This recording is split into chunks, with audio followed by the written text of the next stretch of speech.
Dear participants and organizers of the Plant-for-the-Planet Youth Summit, it is a special pleasure and an honor for me to be able to address your gathering today. My name is Ottmar Edenhofer. I am Director of the Mercator Research Institute on Global Commons and Climate Change in Berlin and Chief Economist at the Potsdam Institute for Climate Impact Research. Over the last years, I have served as co-chair of the working group Mitigation of Climate Change of the Intergovernmental Panel on Climate Change, called IPCC. As you may know, the fifth assessment report of the IPCC was published in 2014. Our assessment provides the scientific basis for the climate negotiations. Today, I would like to show you a brief documentation that gives you an idea of the results of the work of hundreds of scientists around the globe over a 5-year period. My working group has assessed options to respond to climate change. The film will show you who some of the people behind our contribution are. Before we start it, please allow me to draw your attention to some of the fifth assessment report's most important findings. The human influence on climate change is clear. The largest contribution is caused by carbon dioxide emissions released through the burning of coal, oil and gas and through deforestation. We are faced with a growing challenge. Despite of efforts to curb emissions, greenhouse gases are released to the atmosphere at an accelerating pace. Continued emissions of greenhouse gases will cause further warming and long-lasting changes in the climate system. They will also increase the likelihood of irreversible impacts for people and ecosystems. This challenge will not just go away. Without concerted global climate policies, the emissions will continue to grow and the global mean temperature is projected to increase in response. Options to curb emissions do exist.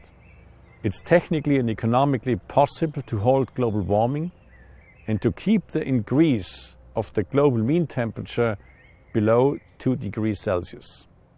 This requires cutting emissions, and it may even be necessary to remove greenhouse gases from the atmosphere in part through afforestation.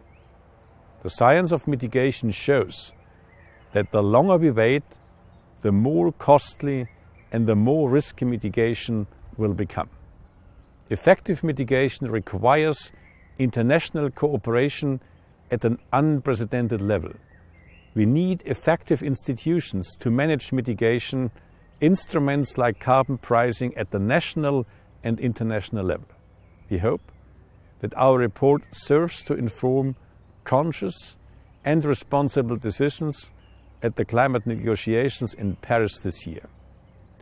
Mahatma Gandhi is quoted saying that honest disagreement is often a good sign of progress. It is the great merit of my generation to have reached this level. Our success lies in the fact that for the first time in history, humankind actually sees the atmosphere what it is, a global common good. This is more than a starting point. It is a firm basis to build on. Once stated, the disagreement about how to use this global common good can be resolved as long as you, the young people, challenge politicians and support them when they are proposing productive solutions. Solutions to mitigate and to adapt to climate change have come in sight, and we will continue to strive for reaching a fair and just global agreement. But it is not my generation that climate change will affect most. It is your generation and those of your children and their children. You are well aware of this risk, and you have decided to act on it. I congratulate you and your determination and your success, and I hope that science can provide further inspiration to you and, in some aspects, even guidance. I believe it is vital that you, the young citizens of our countries, keep on building up pressure Do not allow the negotiations to come to an unsuccessful end, and do not allow for any excuses. Do not allow for unmitigated climate change. With this, I would like to close. I hope you find the film you are about to see as interesting as I found the work with fellow scientists from all over the world. You are about to meet a few of them. Thank you very much.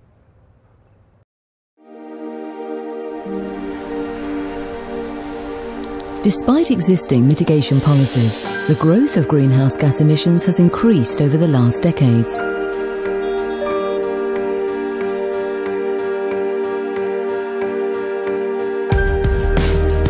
To limit global warming to 2 degrees, greenhouse gas emissions need to be substantially reduced in all sectors of the economy.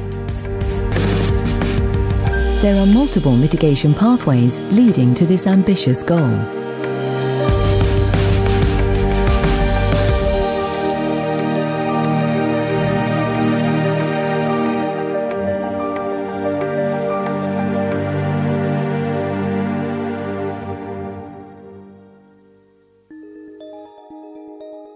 The contribution of the Working Group 3 to the 5th assessment report was very simple.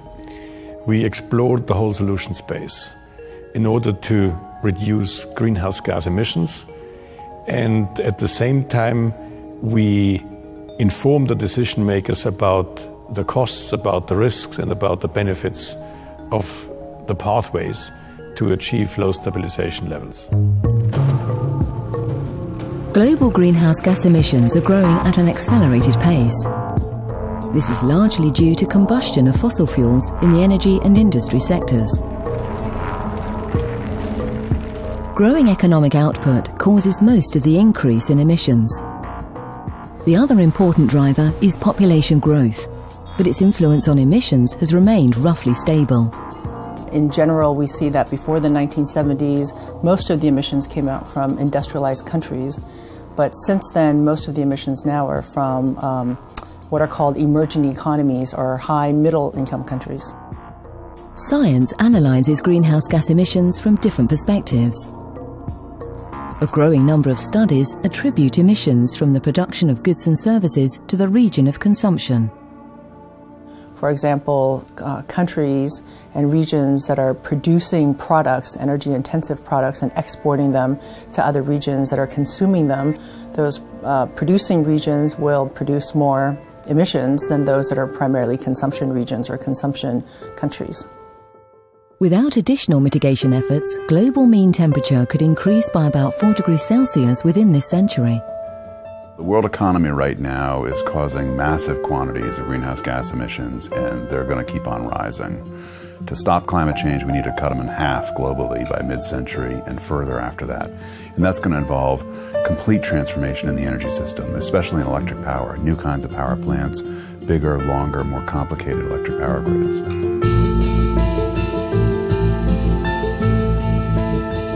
The report shows very clearly we need a fundamental departure from the business as usual scenario. The policymakers, they refer in their policy to the 2-degree target as a kind of a focal point. And we provided the information and the underlying requirements to achieve this 2-degree target.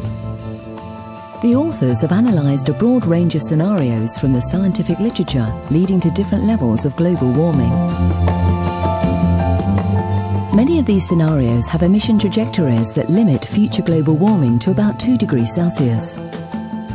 A defining difference is the beginning of emission reduction before or after 2030. If mitigation is postponed until after 2030, the necessary emission reduction rates will be about twice as high as in scenarios with immediate action. Reducing emissions means producing more low-carbon energy. Doing less before 2030 means having to do much more in the following 2 decades. The analyst community is now much more aware of the complexities of designing and implementing policies.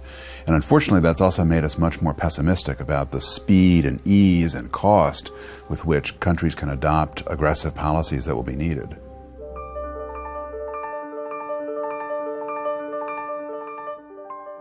You can think of the atmosphere as a common resource. It's not owned by anybody. People around the world share it.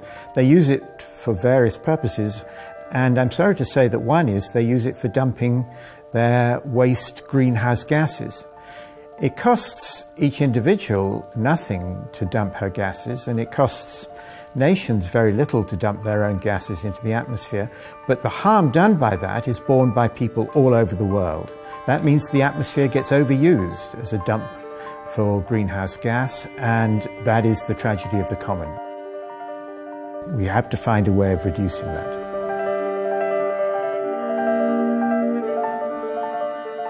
We need a broad portfolio of technologies, ranging from renewables, carbon capture and storage, nuclear power, energy efficiency improvements, and the transformation of almost all the sectors.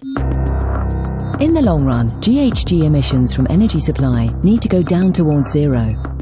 Advances in performance and cost have made renewable energy a fast-growing category in energy supply. Carbon dioxide capture and storage could be used to reduce emissions of fossil fuel power plants. The technology could be important for ambitious mitigation targets, but it's not yet been demonstrated at large scale.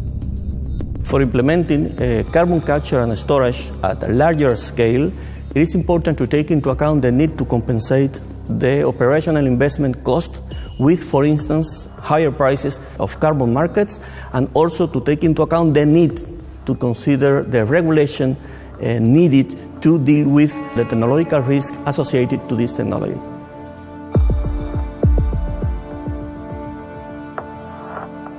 In the transport sector, the development of engines with low or no emissions and the use of new energy sources for transport are already happening.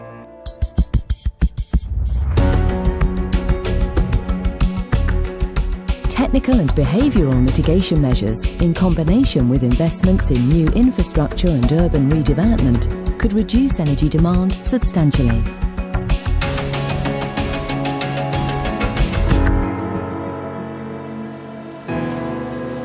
Well, there are significant opportunities for urban mitigation, largely because most of the cities of tomorrow have yet to be built. And so we really are at this pivotal moment where over the next 20 to 30 years, there are many countries, especially in Asia and Africa, that will be developing and constructing their roads and infrastructure. Well, some of the main mitigation options in the building sector are really associated with the significant improvements in building performance, increases in energy efficiency, and really a reduction in building costs, such that it makes it much more financially feasible to retrofit inefficient buildings.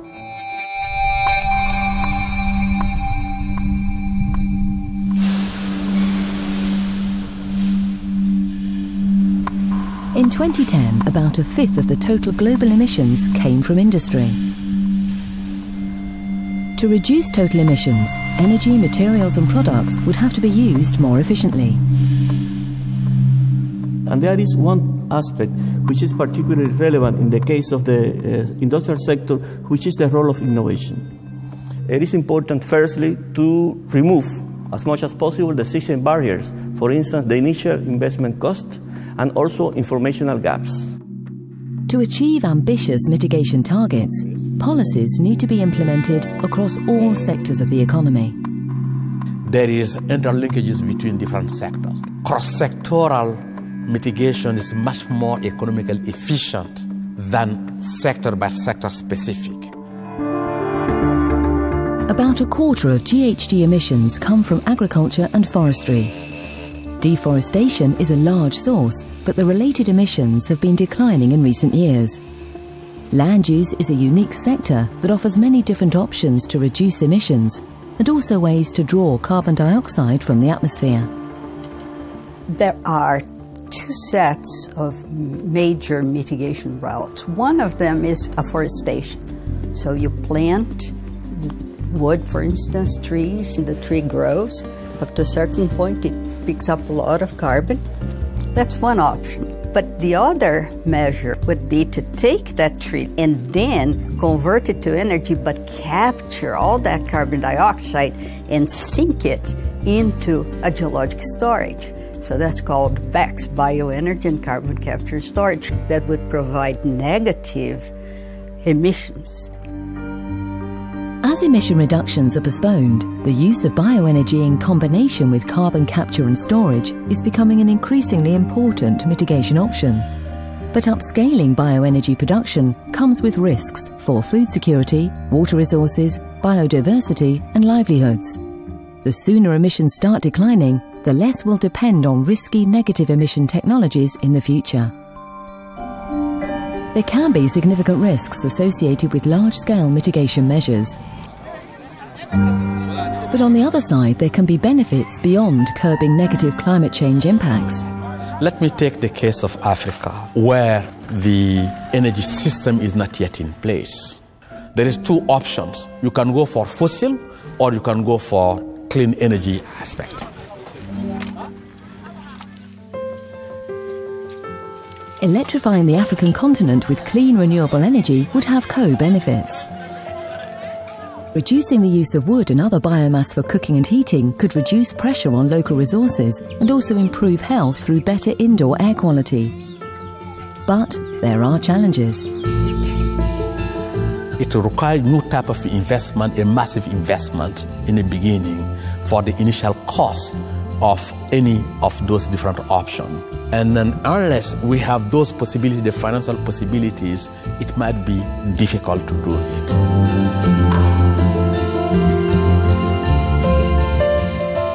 Working Group 3 would like to be a map maker. Wants to provide policy relevant information without being policy prescriptive. To give policymakers a way to overlook the whole landscape and provide information about the past performance, and also to give them information what they could do in the future.